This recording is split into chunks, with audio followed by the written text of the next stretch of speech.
My good friend, Michael McMillan, is the president of Financialize. He's going to share some really cool stuff, and he's a great speaker. He's been on TEDx. He's very well known. He's traveled internationally, and I'm just so fortunate that he came down out of his own time, brought his wife down here to hang out with all of us, all the way from Tennessee. Help me welcome Michael McMillan.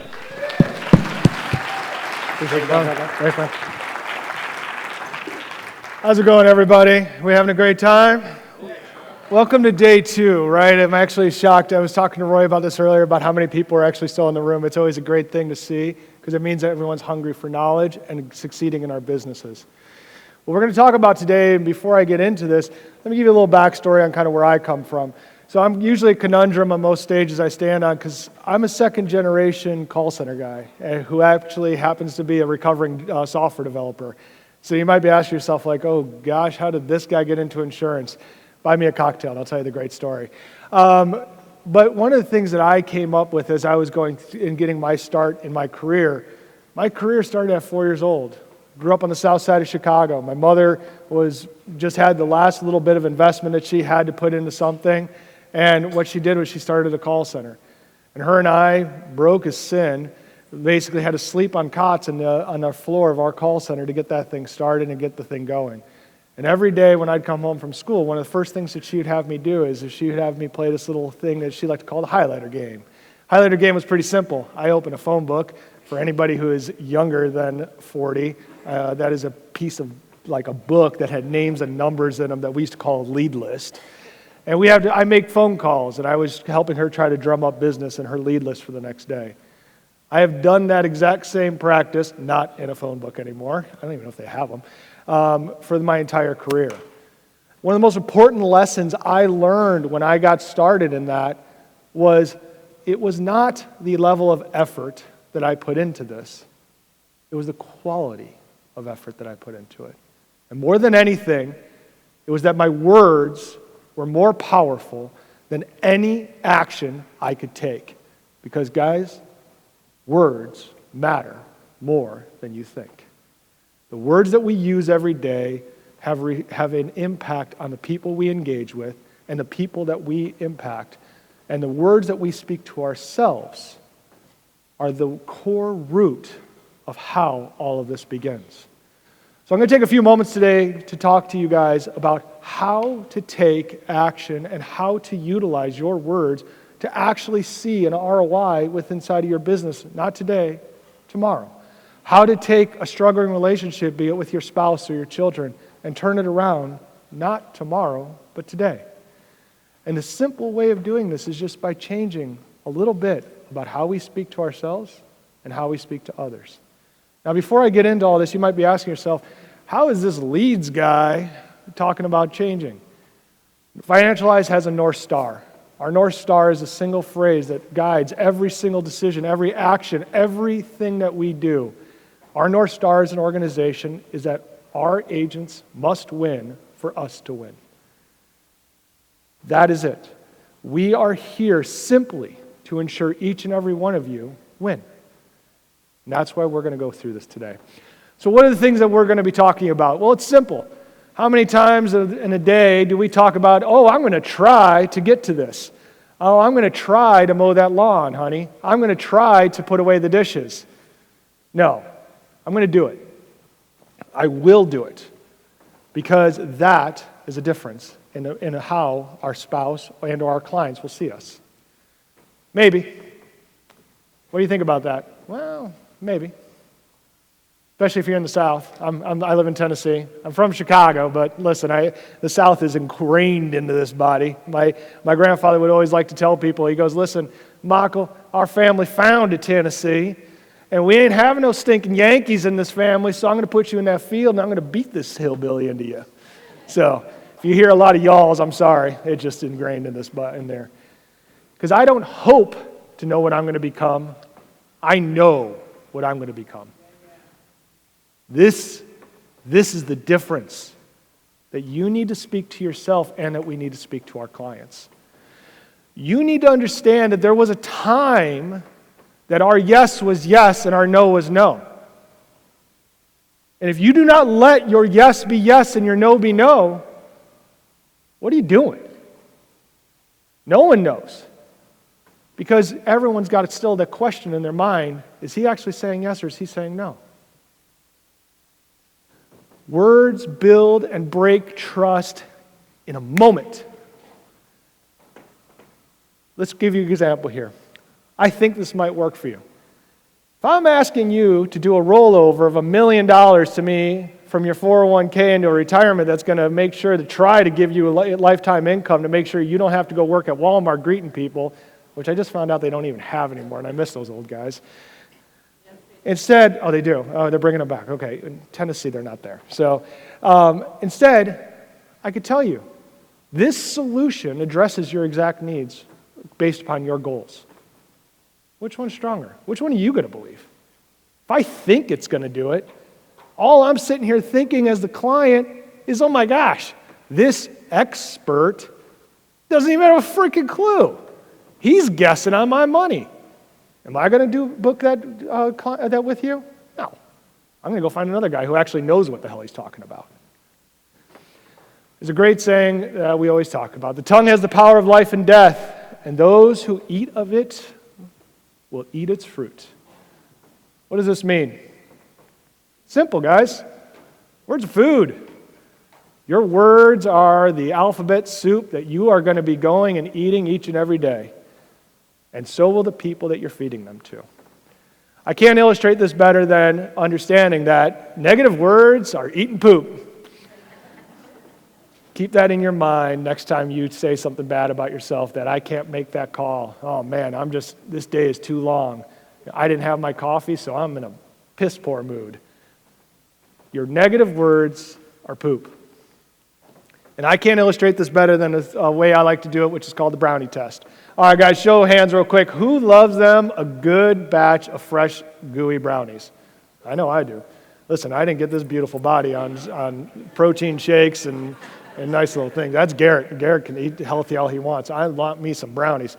And my grandma believes that there's more butter in brownie, the better the brownie becomes.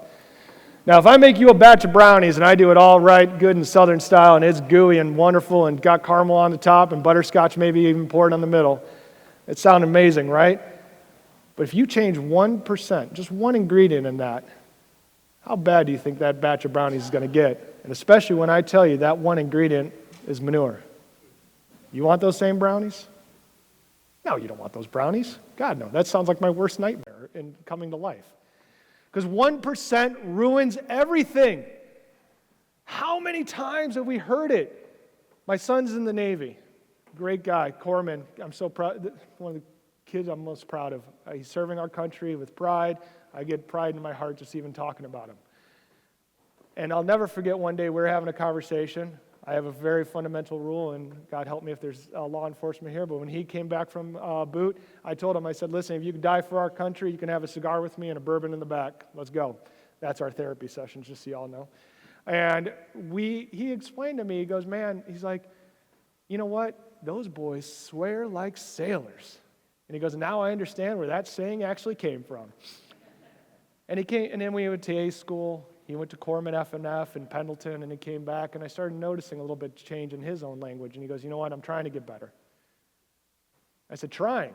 Oh, that's an interesting topic of conversation. That's a whole different family breakdown we're not going to get into. But I said, God, I'm like, listen, you could try to get better, but that 1% you're still screwing up is screwing up everything. Because you're deciding to put poop in your brownies. It's the same exact thing with words every single time. 1% negative poison, it's going to ruin your batch. But we also have to remember growth requires nutrients. Like I said, I'm from Chicago, but I'm in Illinois. If you haven't been to the Midwest during planting season and growth season, you have not had the unfortunate, wonderful pleasure of trying to drive down I-80 with your windows down and all of a sudden getting smacked in the face with the smell of manure for the next hour and a half and trying to figure out how to get that smell out of your car. Exactly, it does. I love that we got a farmer in the house. What we have to understand, though, is that same manure that is going to help grow those fields. There's actually, I didn't even know this until I started building this, that there's actually been a research study, because a lot of people ask, if manure is being used to grow my food, am I eating poop? The answer is no, actually, I come to find out, just so we're all not freaking out here. It's the minerals and nutrients that the plants are actually absorbing. but the excess is still something happening with it. Have you ever been told, and you've probably been explained, right? What's the first thing you do when you get vegetables? Exactly. You wash them. Why? Because there's still manure sitting on the outside. And we all talk about pesticides and fertilizer. Fertilizer is poop, guys. Come on, let's be real what that is. And if you don't wash it, you're going to be eating yourself some more poop. It is the same thing in the world. But guys, we can wash off negativity. Just like that poop, we can wash it all off. How do we do this? It's pretty straightforward. You clean it up. You need to go through a simple process. I'm not going to sit here and talk to you about positive affirmations and to wash off your fertilizer, but I will give you one example. Every morning and every night, what we tell our children is something simple. We have a saying. I say it, my wife says it, our kids say it. I am a man or woman of action. I am not a person who hopes for action. Simple phrase. Why? Because I believe in taking action. I believe that the fact is that if you, like Roy even did, he stepped out on a limb and he decided to go for it. The gentleman we just heard from, he got out of a crane and decided to try something new. He stepped out of a bottle and he went into sobriety. Everything takes the moment of deciding that you're going to be taking action. And how do we start that? By telling ourselves we are people of action. I don't hope for action, I am action. And that is how we make differences. So how do we do it? I'm going to give you guys 3 simple steps to make sure you can help yourself change your mindset throughout the day. Because if y'all have watched any news, which I don't watch any of it, so if you do, I'm sorry. Because news is not meant to be positive. What's the greatest saying out there with news? If it bleeds, it leads. And it can't be more true. And it's just giving negative brain motion into your brain pod that you're allowing into it. So how's the first thing? We must hear the negative thoughts. It's biblical, guys. It was told to us. You must listen twice as much as you speak. Life and death comes out of this thing, right? You want to watch a relationship crumble to the ground? Talk a lot. That's why my grandfather, I think, spoke 5 words in the entire time I knew him. After you hear it, you must capture it. You must recognize it and understand that you have to understand in your head it's just the fertilizer talking. That's what I'm hearing. That's what I'm ingesting. And then reframe it. You know what? I might not close this deal. BS. I'm not. What am I saying to myself? No. I'm going to work this deal and make sure the client gets what they need. For better, for worse. Your goals must align to your thoughts and actions and emotional state. When I started, I own an agency as well. I am actually a producer, just like you guys. I have sold annuities. I sell life insurance. I even did some PNC stuff just to find out how much that sucked. And I did my AHIP. I never did anything with it, but I did AHIP. But my point is that I realized one key fundamental thing. This is no different than anything else. If all I do is focus on helping, I can win. I don't care if they did business with me. I care that they're doing better with their life. I don't have to watch them go through the same thing my grandparents went through with my grandfather and grandmother, who unfortunately, I didn't know all this stuff in time, and who ended up going into nursing homes, skilled nursing facilities, and then having to assign their Social Security check to the state. You want to talk about a horrible facility and a horrible piece of life that you had to watch, and I would watch come and happen. That was it. A widow who I had watched at 43 lose her husband because no one talked to her about the importance of life insurance, and now sits in a $4 million home and no hope and prayer of how she's going to pay that mortgage payment every month except for the will of God. That is the power we have because if we could choose to help, then choose to make a commission check. That's what suitability is all about, guys. It's not just words. We can wash off our words, but we can and make sure, and if you don't, you're going to make sure the poop sticks to you, guys. You're going to make sure negativity sticks to you. Because why? Negativity and positivity have a very separate side. When you are negative, right, it is going to shed negative energy from you. And this is science, right? Let's go back to science class. What happens with the negative side? It repels. What happens with positivity? It retracts. Positivity will attract what the outcomes you are looking for in life. So you need to replace and make sure you're bringing in empowering language. Don't just remove negatives, actually install positivities purposefully. You need to do this as a person of action, not a person who's hoping for action. So I love to say this, which is, do not let any wholesome talk come out of your mouths, but only what is helpful for building others. For 2,000 years, this has been said. And for 2,000 years, we've all decided to forget that this is what's being told to us and taught to us. We are told to help others. That's it. Speak life, don't speak death. It's pretty straightforward, guys. It's a very simple and honest concept that can impact the lives of you, your community, and all around you. And this is why we always talk about in our team client nutrition. We talk about nutrition because, like I said, words are food. How did we feed our team? How did we feed our leads today? I have one of the most amazing privileges to lead our organization at Financialize and a call center team throughout the United States. I have led tens of thousands of employees globally, from the Philippines to Mexico to across Latam and all over. And I have explained the same concept to all of them. It is the food that we are feeding our prospects and our clients that are ultimately going to deem our success. And so every day, this is our checkup. How did we feed them? Did we give them failure or did we give them success? Did we give them hope or did we give them more misery? What did we feed them today? That is what our quality assurance is based upon, is a nutritional check. Are you doing it? Are you double checking yourself and giving you the same checkup? Simple, guys. Doubtful language. This might be a good for you. You have a doubtful client now. You know, this might be right for me. What are you talking about? Like, I'm asking you, is this right for me? Not, I think it's right for me. Don't tell me that. No, because that's going to give you a no decision and no solution to their problem. Let's reframe it, right? Let's reframe this and talk about how it should go. The solution addresses your concern. That's all they want to hear. It's not that hard of a difference. Now your client's thinking, I feel good about moving forward. Decision, protection, relationship. Bill said it right yesterday. A relationship is the ultimate success in this business. I shared a number with Bill. I wasn't expecting it to go out on stage, but yes, when I first started doing this, my average referral rate from a client was 12 referrals per client I spoke to. Why? Do you know my first set of referrals I got from a client? I didn't even close the deal. But they loved the fact that I dug in.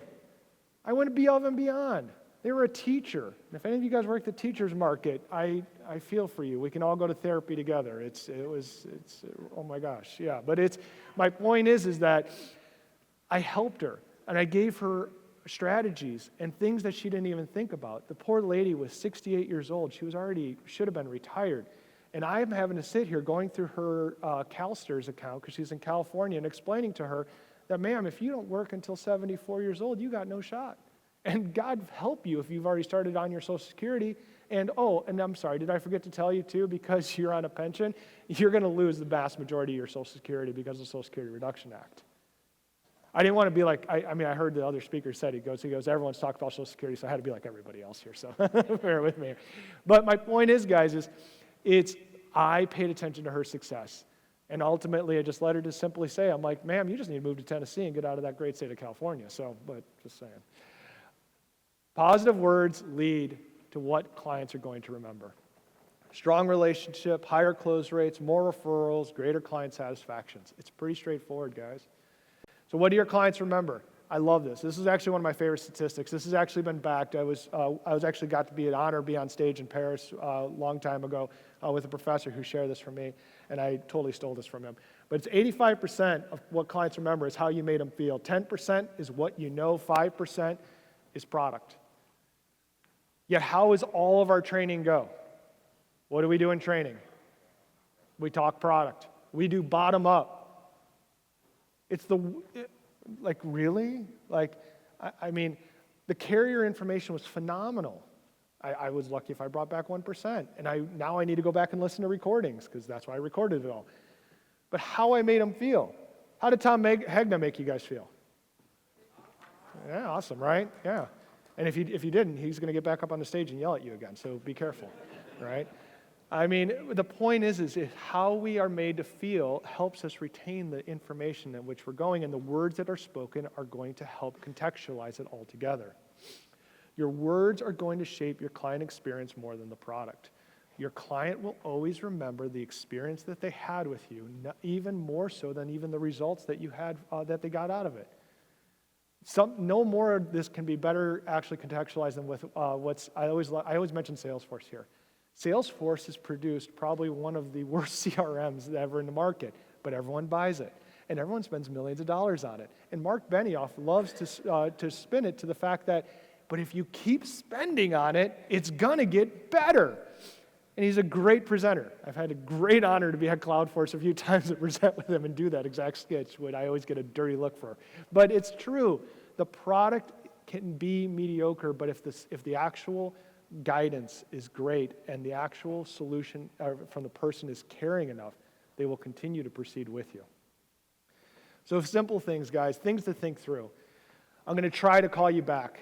If you say the word try, whatever you need to do, I've seen people with the little, you're seeing the rubber bands on the wrist and they smack themselves with it. My daughter loves to always have her ponytail on there, and I'm trying to tell her, smack yourself with it, especially when I ask you to. Instead, guys, change it. I'll call you back at 3 o'clock. Be specific. Stop trying and start doing. This is not a hard concept with these pieces. I think this might work. No, it's going to work for you. Believe in what you're going to say. Believe in what you're telling people. If you don't believe it, stop doing it. Because if you don't believe it, how are you going to help someone else believe in what you're trying to show them and help guide them towards? I hope you'll like, I'm not even good at this, but my mother actually had a great saying, and it's just ingrained in me. Hope is not a planning tool. If you hope, you will fail. I don't care if it's a bad strategy, it's better than a person with no strategy, right? And that's all hope is getting you towards. We will see what happens. If I ever told any of my investors that over the years the businesses I had that I hope I would like to see what happens, I would not be standing here today because they'd probably have had me in a grave 6 feet deep at this point. No, here is what is going to happen. Guys, this is actually a pretty straightforward space. Now, granted, we can't give you exact certainty, but we can give you pretty close guidancing on how we're going to do this. And remember, words don't just help sales. They shape your team. We all have talked about our mentors. I've had some of the greatest mentors throughout my career. A gentleman like Jack Daly, my own mother, and Steve Carello, who's one of my business partners who was in New York Life, who actually made me understand what the word annuity even meant. All of these people are poured into me, but again, one of the greatest things I always do, and how I vet my mentors, is how are they shaping me with what they are teaching me? Because negative words spread like a virus. If any of you have a team and you ever notice like all of a sudden your team feels off, or there's something just not right going on inside of your organization, I guarantee you've got a negative person inside your organization. And you need to carve that out as fast as humanly possible. Does everyone remember what the rules are of hiring and firing? Hire slowly, fire quickly, and without regret. I add the second part. Because one complainer will poison the whole office. Your one complainer is the manure that it was in that batch of brownies. Positive culture starts with positive language. Like I said, I had the great privilege of taking over Financialize just over 3.5 months ago. The first thing I did was get my entire staff on a Zoom call together and make sure that they understood a few fundamentals. I see them. I was them. I was a call center agent for 8.5 years. I know that suck. But hey, for any of my military folk in here, you'll appreciate this, right? I embrace the suck. And why? Because that's how we get to success. But more than anything is that I care for them. Within the first month of taking over Financialize, I had a staff member whose house got flooded. She went to go stay with a friend in North Carolina. While she was gone, her house started on fire. What do you think we did? We poured out into that lady. And I'm sorry, on top of all of that, her child was having her birthday that day. My wife and I stepped up. We made sure we got her a birthday cake. We got presents. We made sure that she was squared up. We got her gift cards for food. We made phone calls. We actually knew the area she was in, make sure that their kids were lined up. Why? Because that's who we are. We're human beings. We take care of each other. And she had to understand that that's what our culture dictated. A man thinks in his heart, so he is. I can't just give you guys back more of this importance of this on how we speak to ourselves. Your words are going to be your steering wheel. And I know I'm flying through some of this because I know Garrett's going to come tackle me here in a second, so I'm going to give you guys a little bit on this here. Remember, your steering wheel is simple. We have words, beliefs, results, and actions. And these are going to be your steering wheel towards success, and your words are going to help guide those through to you. So here's my 30-day challenge to you. This is a pretty straightforward challenge. It's not going to be that overly difficult. I want you guys to monitor your self-talk. What are you saying to yourself? And are you reframing it and redoing it? If you find yourself talking negative to yourself or that you can't overcome something, just change it. Replace the weak phrases. You need to ban the word try around you. Anyone says the word try near you, this isn't the 80s anymore, so we can't smack them anymore, but you can definitely give them word smacking, all right? And tell them, stop, we don't. We will do this. And document the results. For any of you in the room who are like me and have problems sleeping, I'm going to give you guys the best sleeping medicine there is. Keep a notebook next to your bed with a pen. At the end of the day, write down in there all the things you accomplished and did. All I'm going to tell you to do is add this to it. How did I do that day? How am I feeling at the close of my day? Because our words will drive our success and failure, everybody. And at the end of the day, all I need to ask is, what will you say differently tomorrow?